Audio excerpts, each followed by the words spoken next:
Hello everyone! I am so happy that you are here and welcome to lesson number 332 of A Course in Miracles. What is the ego? The ego is idolatry, the sign of limited and separate self, born in a body, doomed to suffer and to end its life in death. It is the will that sees the will of God as enemy and takes a form in which it is denied.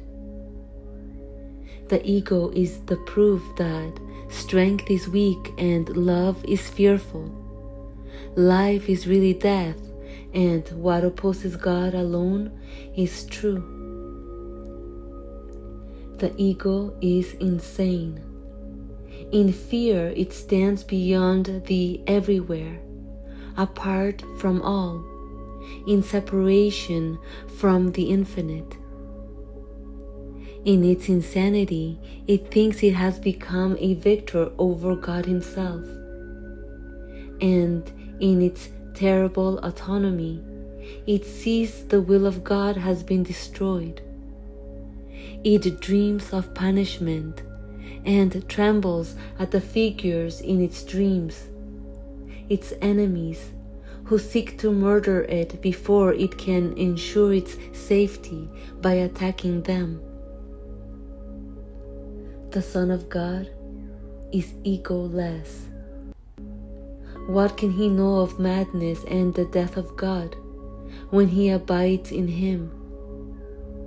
What can he know of sorrow and of suffering when he lives in eternal joy? What can he know of fear and punishment, of sin and guilt, of hatred and attack, when all there is surrounding him is everlasting peace, forever conflict-free and undisturbed, in deepest silence and tranquility? To know reality is not to see the ego and its thoughts, its works, its acts, its laws and its beliefs, its dreams, its hopes, its plans for its salvation, and the cost belief in it entails.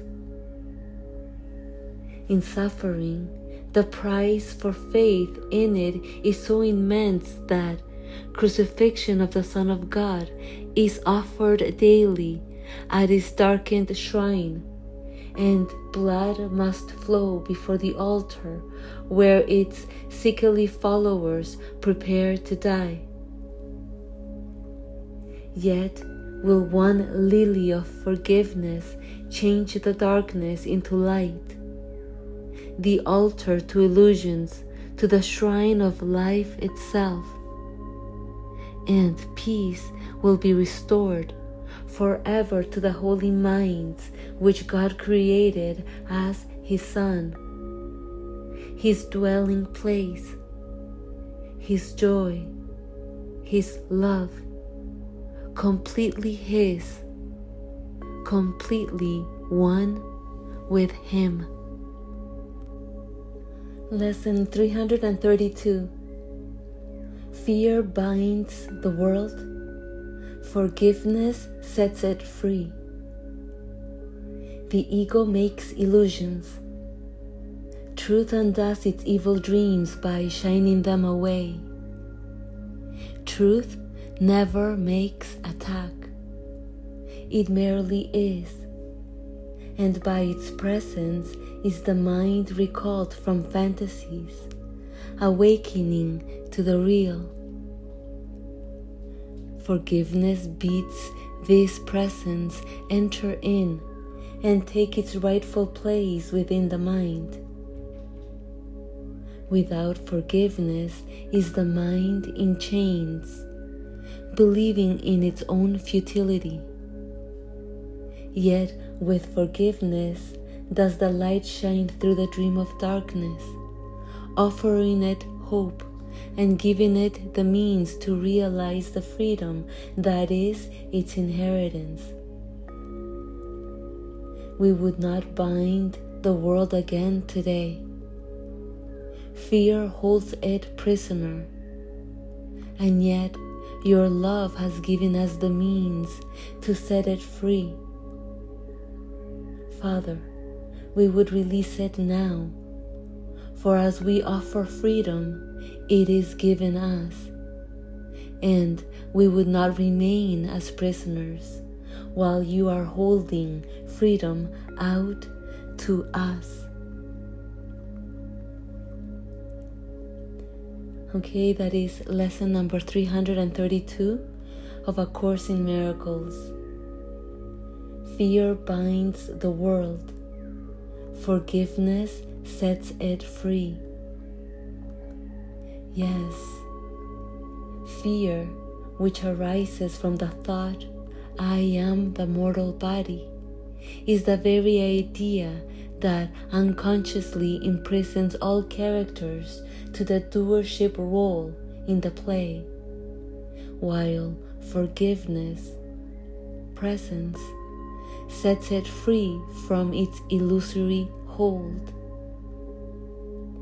And what is fear but a fictitious replacement for God?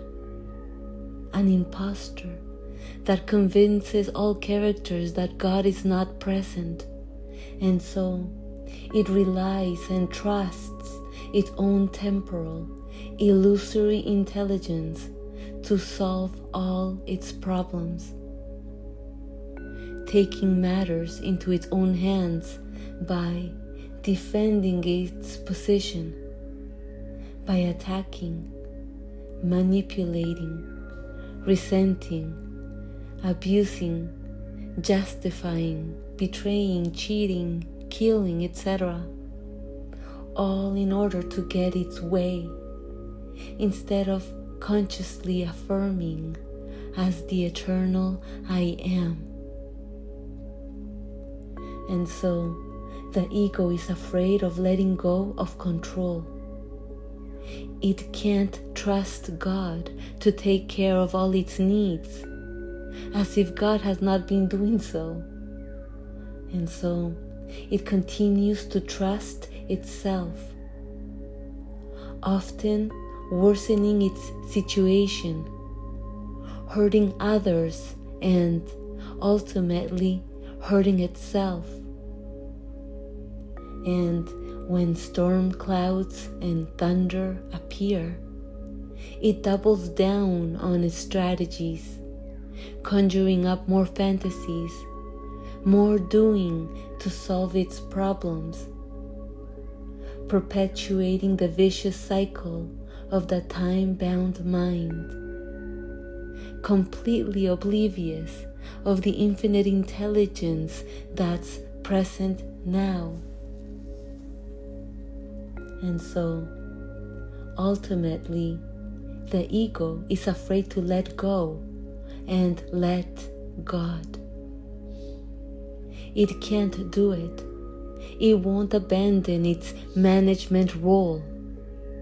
It has to be in charge, because if it is not the doer, it is powerless, at the mercy of the world and at the mercy of other egos. And so it clings on to its doing. It clings on to its limited perception because it is afraid to die, and unquestionably afraid to disappear. But the ego is illusory, meaning it is already not present. And so there is no need to be afraid. There is no need to fear the disappearance of I, because to die before death is freedom. Because to die to yourself is to awaken to the omnipresence of Christ, and that's not scary. To die to yourself is like a wave from the ocean that seemed to be separate, returning to its source. The wave was never separate from the ocean.